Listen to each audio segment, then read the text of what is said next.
妹，正好今天你也在这儿，咱们商量一下搬家的事。正好最近我也不忙，我也能搭把手。你们要搬家呀？搬去哪里？你侄女马上要上小学了，我们也准备搬家了。你看看什么时候方便，把房子腾出来吧。哥，你什么意思？你的意思是让我们现在就搬出去呀？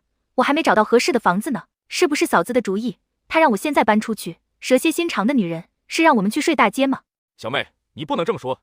几年前我刚装好房子，你就来跟我借房子，说为了让小外甥能读好的小学，我们想着反正孩子还小，我们也不着急住，才把房子借给你住的。可现在这房子我们要用啊。再说当时咱们说好的，小外甥读完小学你们就搬出去的。你看现在初中都快毕业了，这要不是孩子马上要开学了，我也不会向你开口啊。哥，你现在是什么意思？是准备要把我们一家三口赶出去吗？再说你们就算不搬过来，也一样能上学呀。听到兄妹俩的对话，媳妇也过来了。小妹，这房子是我们的，你们只是借住而已。再说我们也不是在赶你，只是物归原主而已。是，当初是说好孩子小学毕业之后就归还，可现在孩子现在初二，正好关键时候，要是搬家会影响他学习的。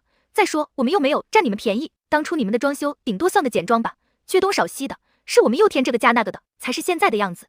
这些布置下来可花了不少钱，你们就提供了一间空房子而已，说到底还是我吃亏了呢。当初我们这房子买来是准备简装出租的，就这个地段，每个月至少也得2000块钱的房租吧。就因为咱们是一家人，我们也没有计较。你要是觉得委屈的话，这样，你花了多少钱列张清单给我，我们补给你。嫂子，咱们是一家人，什么钱不钱的，你让我们搬出去，可我们搬哪里去呢？我的命怎么这么苦呢？哥，你帮我想想办法吧，你可只有我这么一个亲人了呀。小妹，咱们都为人父母了，肯定一切以孩子为重。妹夫的生意也做得不错，你在学校附近租个房子应该也不难。租房子哪有说的那么容易？怎么找房子，怎么签合同，我都不懂啊。万一被人骗了怎么办？哥，你心疼一下妹妹，帮我租个房子吧。哼，我看你不是不懂，是不想花钱吧？或者压根就是不想搬走。是我不想花钱吗？是因为我们没钱啊。要怪就怪你妹夫没本事，就我家那点小生意也就勉强糊口，哪能和我哥比？别和我提钱，谁家的钱也不是大风刮来的。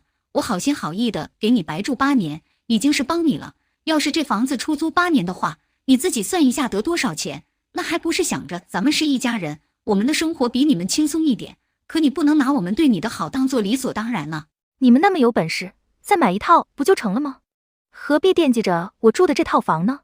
小妹，你什么意思？你的意思是我们要把这个套房子白送你，我再去重新买一套？你以为我们赚钱容易呀？